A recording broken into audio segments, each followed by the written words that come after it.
Local Government Liaison Committee meeting to order at 6:01 on Tuesday, January 28th, 2025.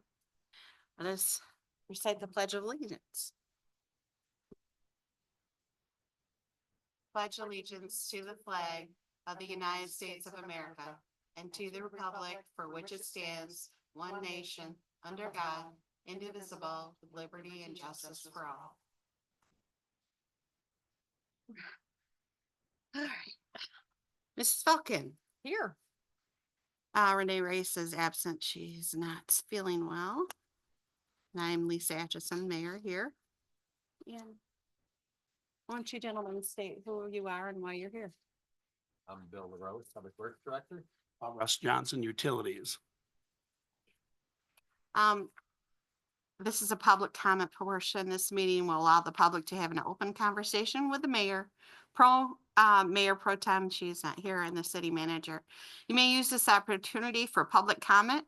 However, you will be offered additional time to speak openly with the members present. So does anybody just have a public comment at this time? That's it. So is now a good time? Okay. I'm Tony Norcus. I live at 357 East Beach Street, and I'm actually not here about the water infrastructure per se, but I just wanted to go back and revisit the water boil advisory incident a few months ago. My first thing I want to say is thanks to Bill and Tanya for their immediate response and how quickly they dealt with that, and to the city for getting through it and getting Ice Mountain to come in and deliver the water to the people. So I have no negativity toward how it was handled. The only my issue was with the communication piece, is that I don't have Facebook, I don't have Instagram, I don't have TikTok, I don't have whatever. I just read news and stuff. And that afternoon, my wife Deb, who has Facebook, that late morning, she kept saying, there seems like there's a water boil advisory. It's like whack-a-mole on social media. This person says, I heard there was a water boil. This person said I was told. Then my wife says, the village daycare is shutting down, no water. Then Creative Tech Academy. So she's seeing all these things bubble up that there's a water boil advisory. But I go to your website and there's nothing on it. I go to news and announcements, and there's stories from 2-3 years ago. There's an update about the bridge construction and something else, but I don't think there was anything newer than 2 years old in the news and announcements. So I didn't keep a diary or journal of the whole time frame, but I kept checking periodically throughout the day, and there was never anything on the city website until the next day, I believe, when you had a complete explanation and what residents were supposed to do. But in the meantime, this is all these rumors and people talking and going rampant, which I don't think is a good look for the city. And I know eventually, I think you put something on Facebook. And of course, I don't know if it's a good idea that the city relies on Facebook as a primary source, knowing it's a private company and all the issues that it has. But anyway, finally at night, when the 6-7 o'clock news came on, the local news stations were carrying the information. And then, as I said, the next day, the city website actually had it on there. So I guess my thought number one was, would it be possible, and I think you do the city website in-house, I think would it be possible for situations that there's kind of emergency or very important information, that when you go to the website, there's a crawler like school closings, that the information is immediate, that you don't even have to dig through a couple of links to get to it. Just something. It seems like the city should have their official website that citizens can go to without playing whack-a-mole on social media and all these other groups that they have, the Cedar and Forum, these other quasi websites that aren't official. They were all in on it too. So that would be my one thing. Is there a way to do that so that you could add that immediately, within a few minutes, half an hour after you know it, so that you can go on there and see what's going on? And then my other thought was, the irony of the whole situation was we live in an era where we have the most ways to communicate with each other that we've ever had. But yet we have a fragmented communication desert. So this group has got a website. This group has got a website. Everybody's got a different website. But there's no single source that a city resident can go to find information. And I know that a lot of these groups, civic groups in town, like the Rotary, Chamber of Commerce, Lions Club, Red Flannel Festival, the Heart of Cedar Springs, DDA, et cetera, they're all trying to promote the city. But I don't know how many times something's going on downtown and nobody knows about it because they don't know where to get the information. There might be a few posters on some windows. I had a heck of a time trying to find the concert series downtown, down the park. Like, who is it? When is it? It's not on the city page that I could find. It's not, I don't know where it is. So I think there's a lot of events that they happen and nobody even knows that they're going on. And they're not well participated, perhaps, in that way. So my thought is, in the big picture of things, would it be possible for the city and all these groups to pool their resources and create one web page where the city has its information and they have links or whatever to each of these groups, the library board, the Downtown Development Association, the Heart of Cedar Springs, the Rotary, the Lions, the Red Flannel Festival, et cetera. All the groups that try to promote the city, you're all on one website. So the city can promote things and these people, we can click on it and find it. And my thought is maybe like the old newspaper days that you could get businesses to help pay by advertising. That there's a link to the Redbird, there's a link to the brewery. And, if you want to click on it, you can find out more about, specials or coupons or whatever. So that's kind of what struck me when this whole boil water advisory is going on. I'm going, it just shouldn't be that hard to find something out that's this important. And why is that so difficult? But I think it's just this fragmentation. I saw a title of a book a year ago. It said, "Together, Alone: The Age of the Modern Media and Social Media." We're together, but we're not. We're all in our little silos. We're all alone. Every group's got their own thing and there's no one source. And in a newspaper like the Post wouldn't do any good for the boil water advisory either. Those days are gone, because you needed it now. Now you could always put some bullhorns on trucks and have Bill drive around the streets like they did in World War. Well, I was going to say, just one time. In World War, during the wars, they'd go drive through town with the loudspeakers on to tell people what's going on. I mean, maybe that's a good answer too, but I don't know. But a lot of people don't have Facebook. And yet, they rely on the city's website, I think, to find information or word of mouth. And so anyway, it was leaking out and bubbling all over the place, but there was no official information that I could see readily. So that was my comment I wanted to make to you tonight. So thank you for the opportunity. Have our phone numbers? Only if you give them to us. We don't have everybody's phone number. That used to be like WCCM, you gave your phone number, they text the school closes. Yeah. Yeah, so that's a program that the city, that's Power School is the program that the schools use to let everybody know school is canceled or delayed or whatever. We don't have a system like that. We're researching, but there's going to be a cost to that. Those systems aren't free.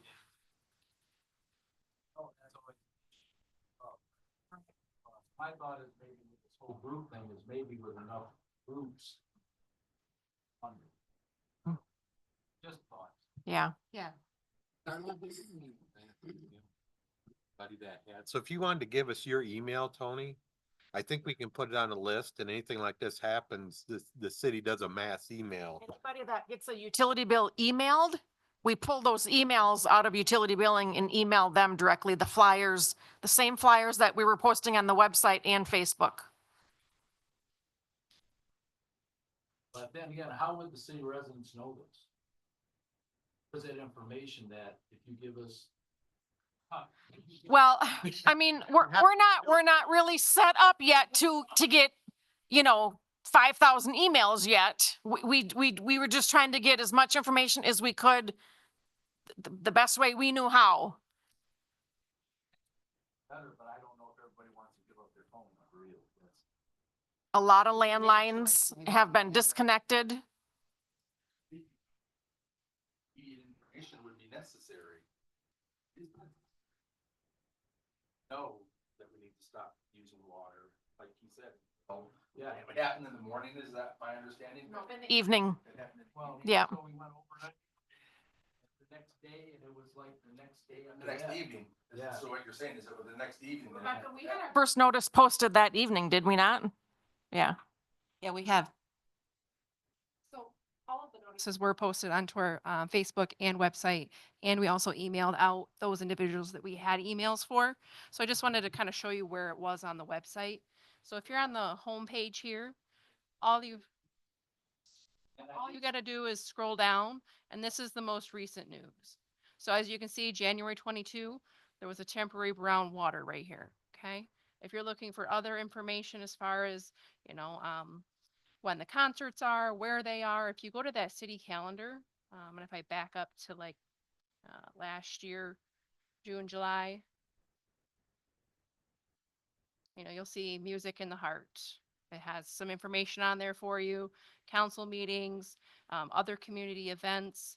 So if you're ever having trouble with the website, give us a call. We can definitely point you into the right direction. This is all great, but I think, the one point I was trying to make is people want to see it when they see the first front of that website. They may not dig, they may not know where to dig. And I think that's what she showed you on the front screen. Yeah. Scroll Go down. all the way to the bottom below Yeah. how to contact us. That's where you have the most current news of what happens, what I saw right there. See, I hit news, I hit what I thought would be correct, news, I took it and to events, and I got all these old ones. Now, I don't remember seeing that at the bottom, but maybe at the time I didn't look because I assumed it'd be under the news. But I just think there's a lot of, less than what I call clarity on all this, maybe. That's kind of what I think. Are we looking at updating our website? We are, yeah. For one thing, we are looking into updating our website. The staff has been working on that. Another thing we've talked amongst ourselves, how to get this, figured out, how to get maybe an emergency response. What would be the best way? We're still trying to figure that out. So that's why we're having this meeting too. And all your input is very greatly appreciated and will be thought of and written down. So we'll all, I was just looking at it. Just don't want to dig too much. Yeah. yeah, that is something Mhm. that, an emergency situation, it should be easy to find. Everybody be down in there. Down in their dirt cellar, but drinking water, right? Yeah. Did you have something else that you wanted to? I have a question regarding road. Could you come to the microphone, please? We're recording this. It'll be on our website, so everybody can hear. Thanks, Tony. Thank you. Spangenberg, I've been a resident since 2015, and I made this my retirement town. I drive a school bus for Rockford, and I chose this town because it was far enough away from work to heat your car up and easy enough to get to work. Over the years that I've been here, the first question I had was the roads, and I live over in the Prairie Run neighborhood, and that road, Pine, out of town is horrendous. And then Alan Edwins built a new neighborhood, which I appreciate because it's helped the neighborhood to grow, and the city's a great city to live in. You have great school systems, I believe. They put signs in the front of my neighborhood, no construction, but construction workers can't read, I don't believe. They just know how to get to A to B. And so I tried to work with whoever was in charge of making sure that they didn't drive through there, because I ended up with 4 flats over the course of a year. I can't attribute it to that, but you know, that development didn't do what they said they were going to do. And that it was allowed to happen because they did not build an access to their property at the very beginning. They had an old farm trail across the field from what is the Cedar Springs Avenue. They put an entrance in there. I don't know that they even put an entrance in there. They started the entrance, then stopped. And then they used the entrance up by the old red pine tree farm. And I was new to Cedar Springs in 2015, and this happened shortly after there. And trucks couldn't get in that way. It wasn't a road for construction. It was not a road for construction. They were allowed to proceed for an entire year using our neighborhood as an entrance, primarily for concrete trucks, for entire houses being driven into my neighborhood, through my neighborhood.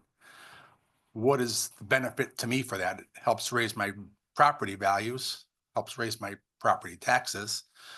But in the end, the roads are torn up.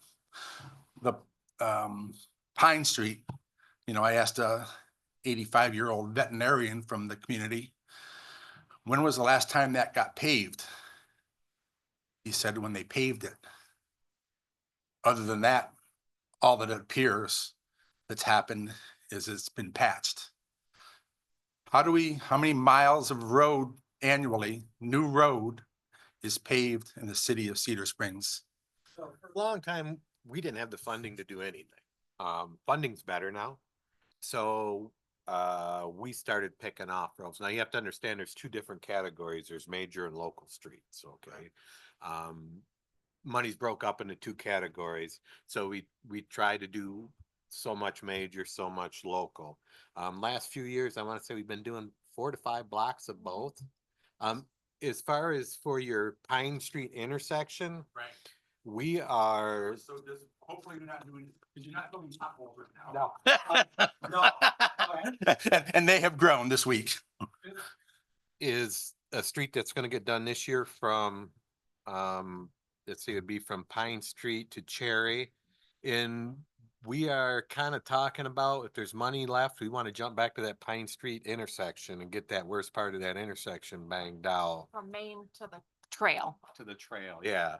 Right now, I'll be honest with you, if there's not a car coming west on Pine, I use the south lane and drive to the trail.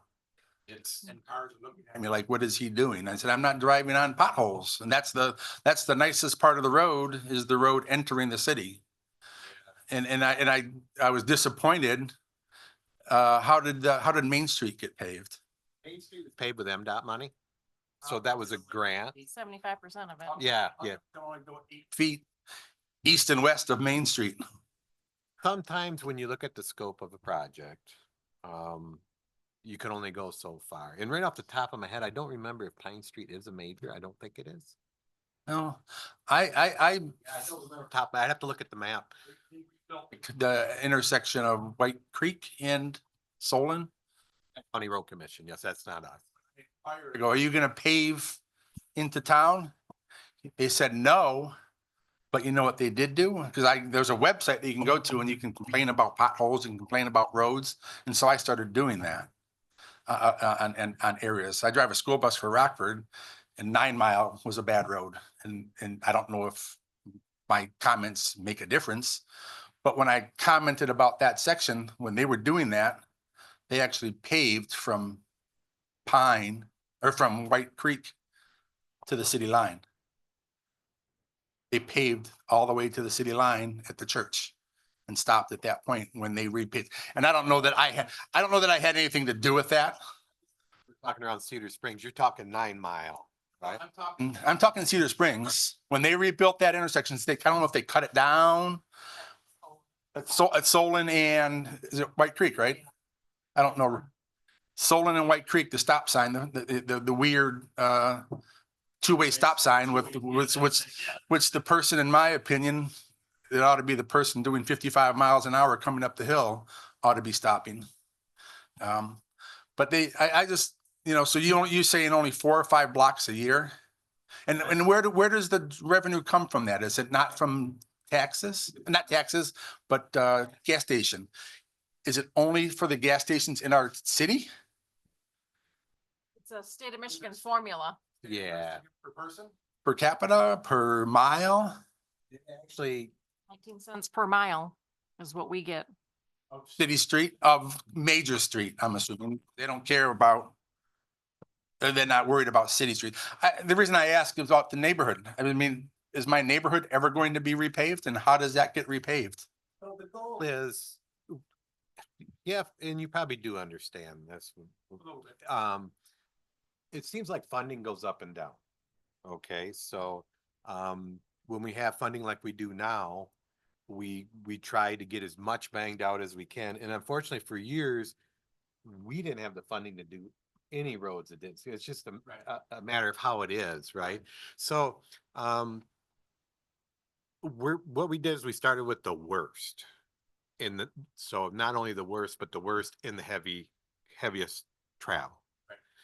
And then we try to work from there. And when we look at it, we don't just try to stick to one side of town either. We try to go, let's get this, then we're going to go over here and get this, and then we'll go over here and get this. And you don't want to piecemeal this by any means, but it's okay to do full blocks and stop. And that's what we try to do.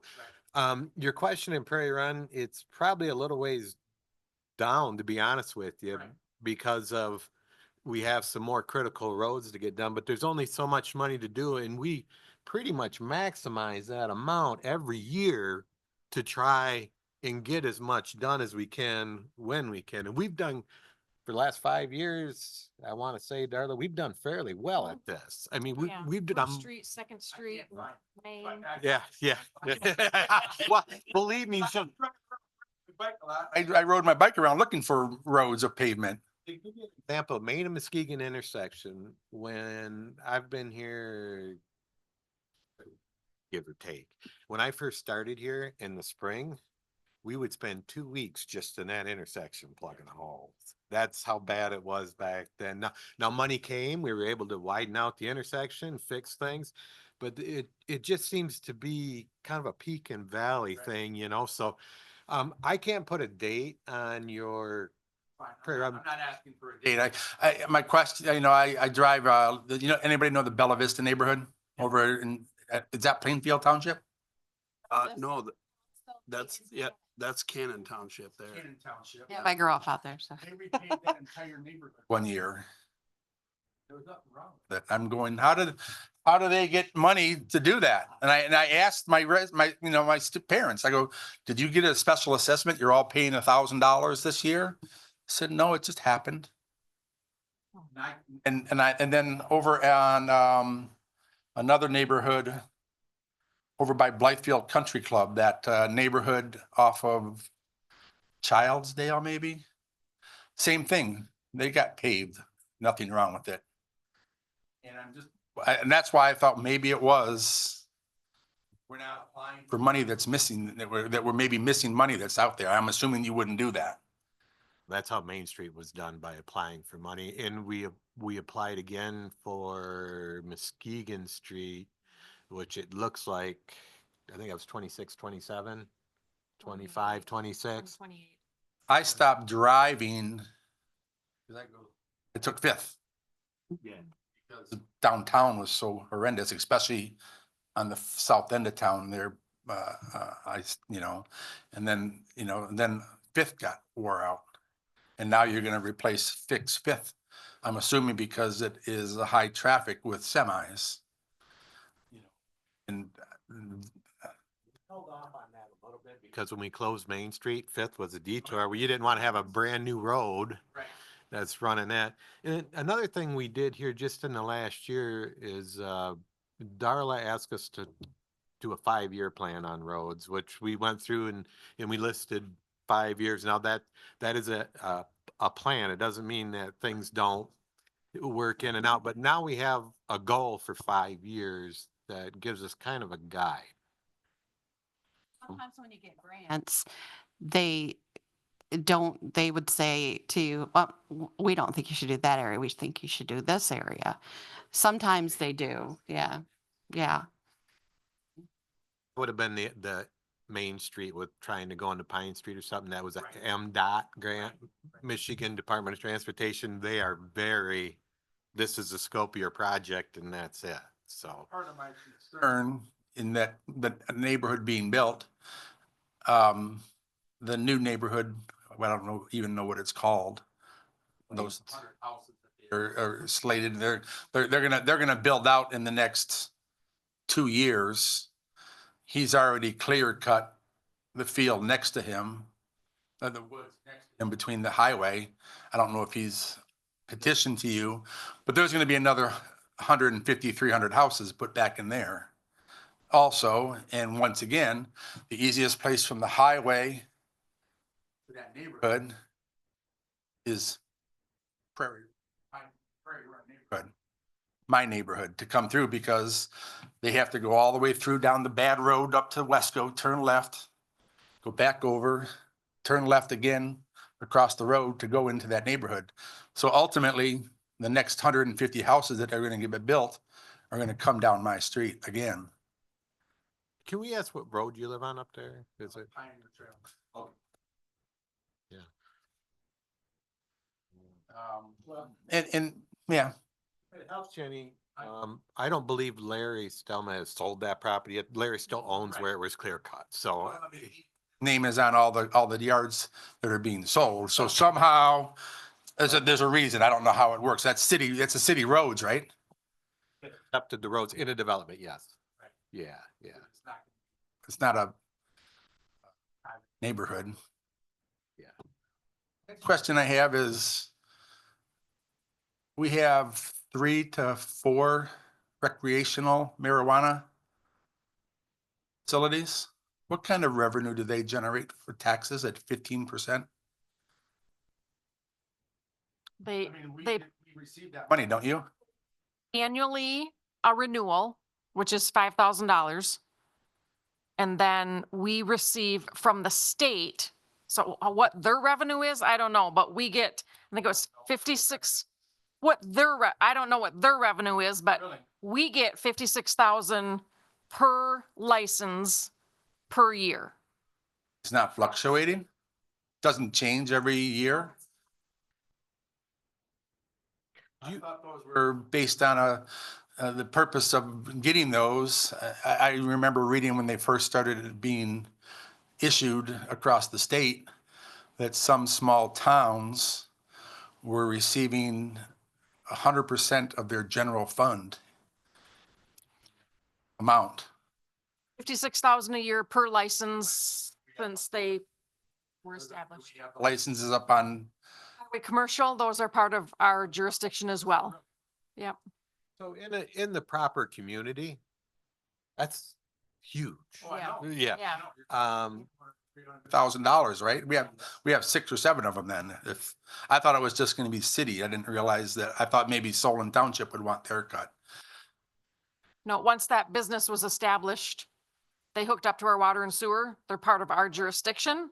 And then we pay Solon Township their 2.5 mils based on current year taxable value. So the township is made whole based on the taxes.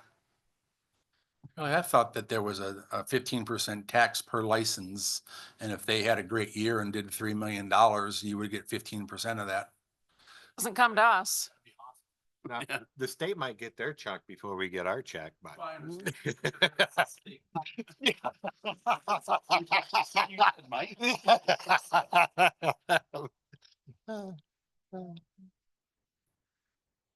Okay, because I thought that would be a source of revenue to utilize. How do we utilize that? $300,000. And I can't, how do I find a budget for the city of Cedar Springs? Meeting, there's a revenue and expense report and balance sheet as part of the packet. Yep. Okay. Budget workshop this year is March 20th. If you wanna come in person, we'll be talking budgets. Utilities, water. Is there any way to get a way to make our neighborhood look nice by being able to water our grass and not pay for sewer fees? There is. You can actually have an irrigation meter installed. You have to have a plumber do it for you, or if you're been that way for years, yeah, it's just as simple as call and carry. And inquired about that. They said, absolutely not. We don't do that.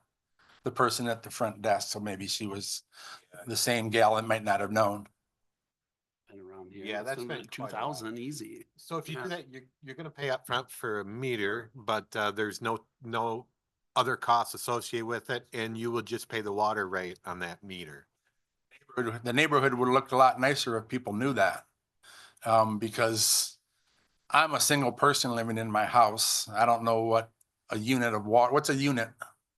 We were just talking about that actually. One unit, how many gallons? 1,000 gallons. Yeah. More than that, because I only use 1 unit a month. 1,000 gallons a month. Our That's all you do. But when I water my grass, I use 9, and so my bill goes up exponentially. yes. Keep my front yard looking good. I don't care about the backyard. I thought about putting a well in, but you won't let me put a well in.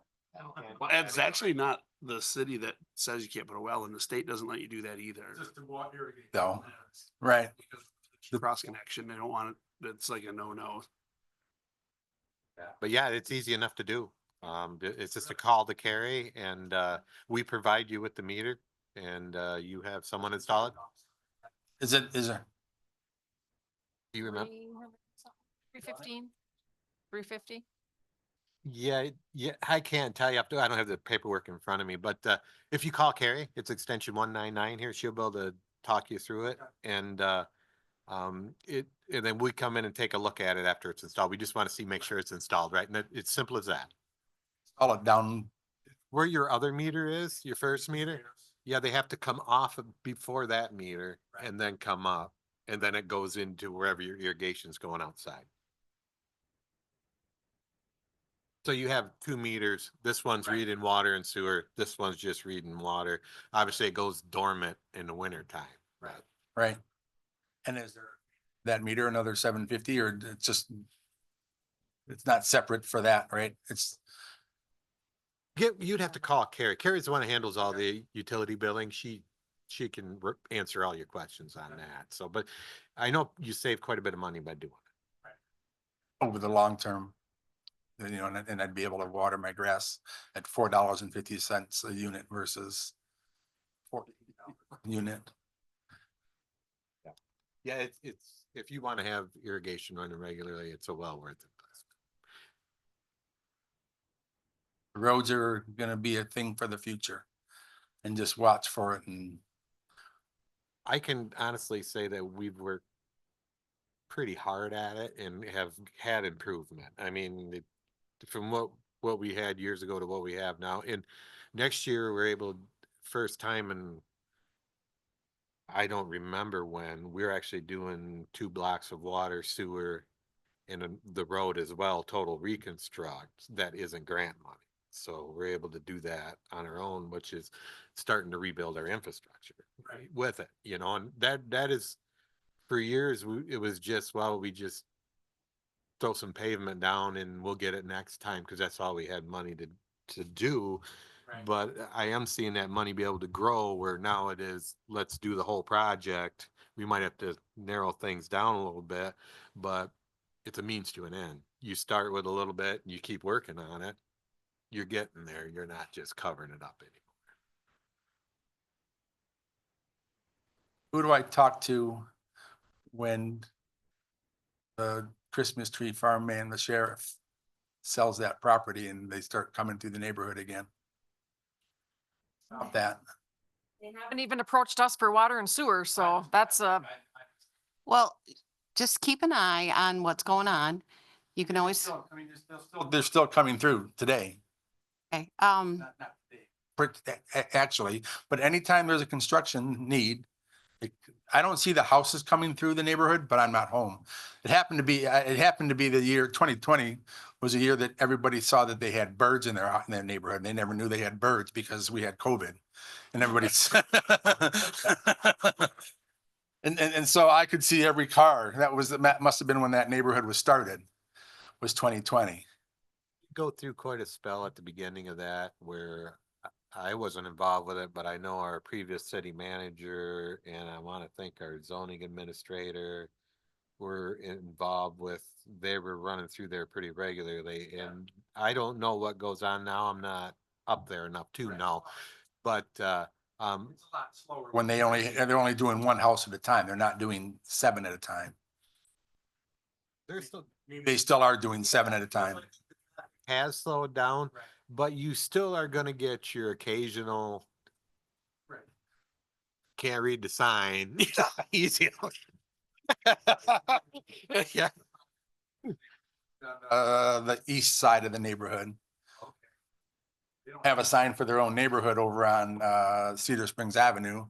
If they're not interested in advertising over there, maybe we should remove the sign that says no construction. That doesn't mean anything anyways. I can remove it, but that wouldn't be my my responsibility. That is the one. What sign are you referring to? For our neighborhood, we have a little garden with a sign for our neighborhood, which you can no longer see because the new development put a sign this way, you know, the sign, our sign is this way. They have their sign right here, blocking our sign saying no construction traffic, which doesn't make any sense. I put nice red tape around it so that they knew that they would, look at the red box. And that last here's that way Now, because you guys, removed at this point. we can reach out to, The developer. yeah, the developer on that. That would be, Down at the condominium entrance, whatever, if that's a condominium. I think that ends, yeah, near Prairie Run. Yeah, we'd have to reach out to the developer on that. That would be their responsibility. Okay.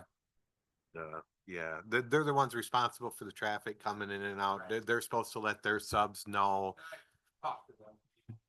We're courteous and they said they would talk to the drivers, but every what lumber company it was back then, different driver every time. You come off of the highway. GPS says go here. Right. My opinion was, what's the highest delivery vehicle on the road? Put a gate 14 feet of what a good delivery vehicle is on the entrance to the neighborhood, on the exit to their neighborhood, so that they can't come back out. Because concrete trucks were coming through to pour the foundations and stuff. It was just frustrating, but Man, how frustrating getting. they patched the roads. We were frustrated too because the roads weren't built. Right. Yeah, yeah, so the developer was hearing from us just as much as. Okay, so when the next application for sewer and everything, how about Alan Edwin? I mean, is the grade they have on their road right now, their construction grade, is that their final grade asphalt? Or is there a after development? No, we don't do an after development. There was some reasons for that. We talked about it. We thought it would be a better idea, but with talking with our engineers, it was kind of talked that it wasn't a better idea to leave it at, put a base down, then come back and do it again. Yeah. Problem, probably. It's like the water meters or the water. There's things in the middle of our roads. Valve boxes that might have a half-inch exposure. And that kind of made me think, well, maybe they never put the final grade on this neighborhood 24 years ago.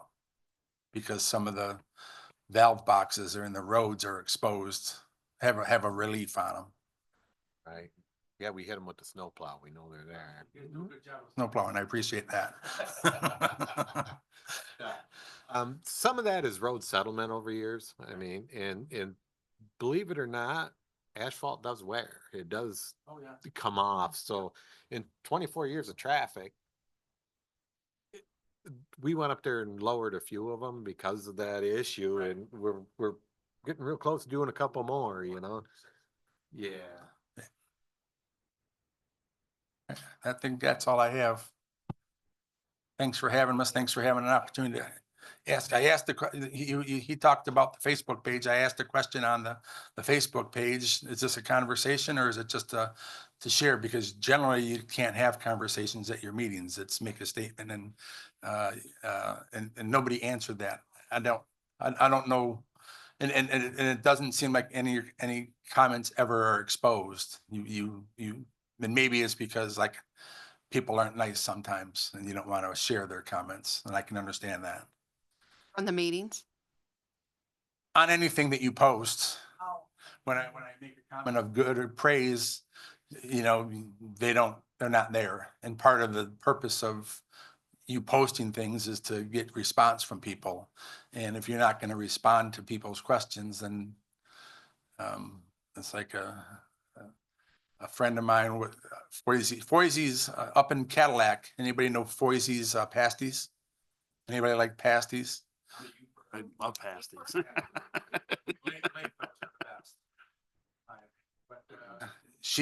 A woman, an 85-year-old aide that I have on my bus, was going to drive to Cadillac. And so she calls there and there's an answering machine that says, "Thank you for calling this pasty shop. We don't answer. If we can't get to the phone, we're sorry because we're busy. Don't leave a message because we're not going to return the call, and we don't take orders over the phone." They covered it all. That's kind of what I feel like when you have postings on your, if you don't really want to know what people are thinking, don't share information. But we do need information about water, like that gentleman was previously was talking about. So, thank you very much. Enjoy your Thank day. you.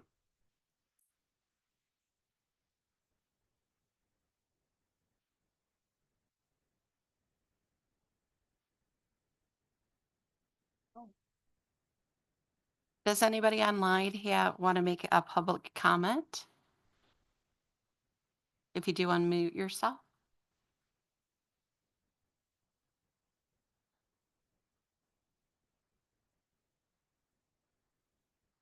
No? So, and you can have it, we're having interaction later, so. Okay, I think,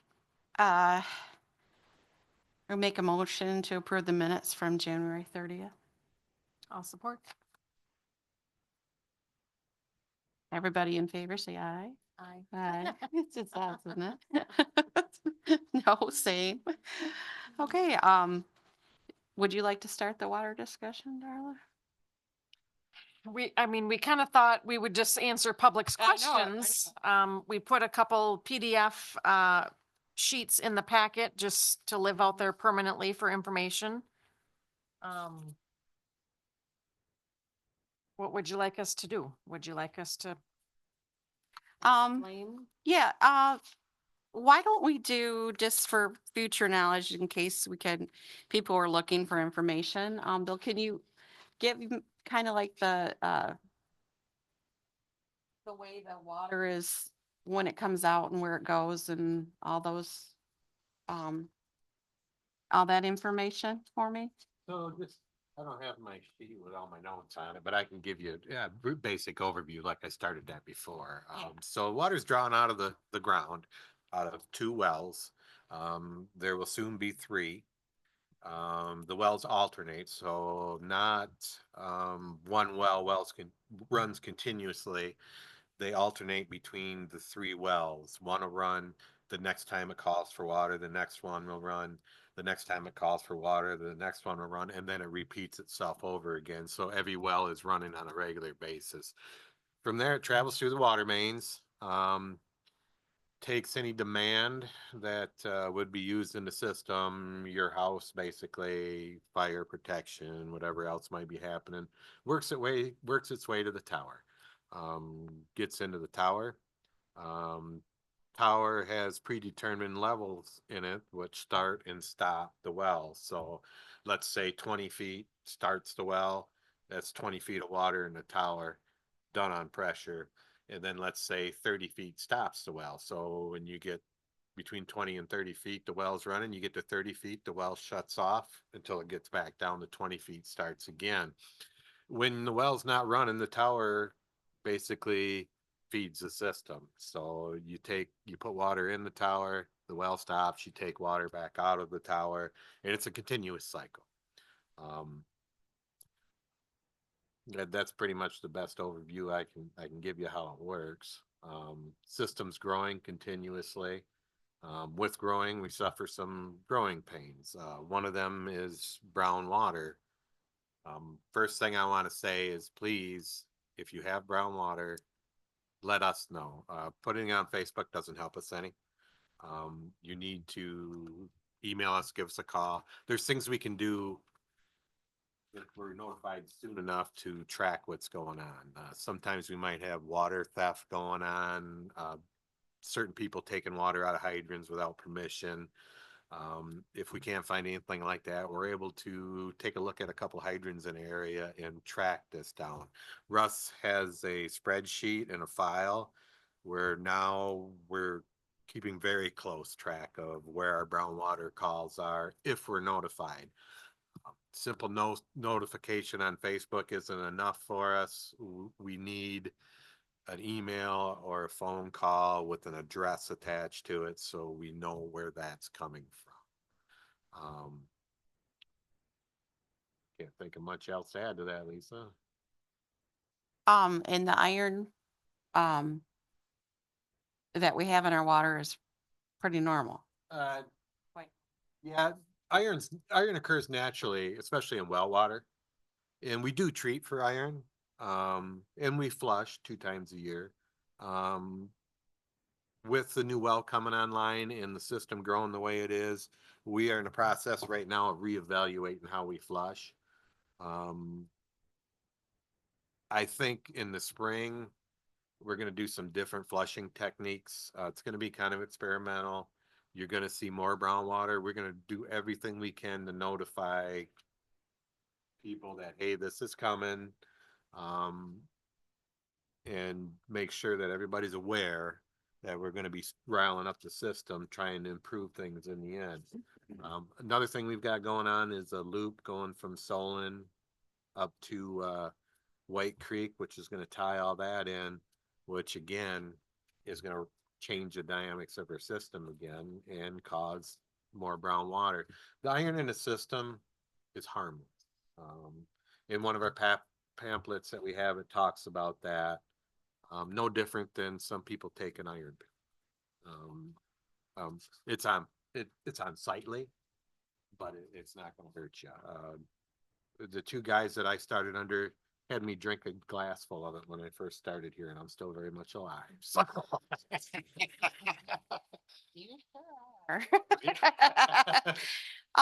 Also, there are a lot of, there's a lot of information here at the city hall. If you need information like how to flush your water heater, hot water heater, what you should do after a boil, advisory. There's also a letter here from, Eagle that oversees water. And they somebody sent them, I think, some questions. And they sent a letter. If you want to look, if you want to come, I'm not going to read the whole thing, but you can come up here and read this too, that we're all on our levels. But once again, we can't do anything about your water unless we know where it is. So the minute you have a problem, call the city hall, speak to the staff. They're very helpful. And then that way we can track it and try and figure out what. And I will say, since we've got some stuff out there, we had a fire this weekend to last week. And fire department knows to call me immediately. Me or Tanya immediately when we get a fire going. Normally I wouldn't get any calls. I actually had 2 calls from people that got brown water. And actually thanked them both for calling. I mean, I was able to explain to them what's going on. We had a fire, fast draw water. It's okay to clear up, but yeah, yeah. So I think getting it out there does help, and I- it's nice to be able to explain to them right away rather than they put it on Facebook. Hey, I have brown water. But that's all we get. You know, you don't know. Yeah, yeah. Where they called it. One was on Main Street, and I don't remember what the other address was, but it's like, hey, great, thanks for calling. We need to know, So Well, and that's the thing we can't stress enough is call somebody, give us an address, phone number, call you back. But like Bill was saying, we are trying to map all this stuff out. We want to know where the complaints are. We want to be able to focus where the issue is. If it's a constant problem in one area, there's something going on over there, we can figure it out. But if you don't tell us, we don't know. Super important, super helpful. I think that's all I have. What do you, Carla, do you want to add anything? Well, I mean, you have a whole, concerning the, website, you have a whole, we have a whole timetable from when the, pressure happened in the water tower and we had the boil water. They have a whole timetable of when they did everything and alerted people. Like I said, again, we're looking into emergency systems if there's anything that we can do differently. So far as that, time that happened, I think we caught it really fast. Um, So I'll just add, Lisa, when that happened and after we get things under control, you're sitting there and I always ask myself the 3 questions. What happened? Why did it happen? How do you prevent it from happening? So what happened? Complete internet failure. Why did it happen? Or complete SCADA system failure. Why did it happen? The internet crashed. How do we prevent it from happening? So we actually have already, and within 2 weeks probably of that happening, we added a different alarm system that is 100% separate from the SCADA system. So now we have additional ways to notify us before it happens. okay, that sounds great. Yeah. So I think everybody is. We are really working on the water system. And if you have any questions, don't feel like you can't call. Call and ask. And let us know if you're having problems and then we'll work on it. Also, having forums like this, we're trying to get people in here. We would really like the people that are on the Facebook groups, come here and talk. Come here and voice your questions. Come here and tell us what you don't like, because this is where we can address your questions and answer. If we don't have the answer, we can find the answer. And this is where we will hear you, because we're not always seeing that. I mean, I try and monitor those sites, but it's not telling me everything and I don't know who you are. So I can't even call you.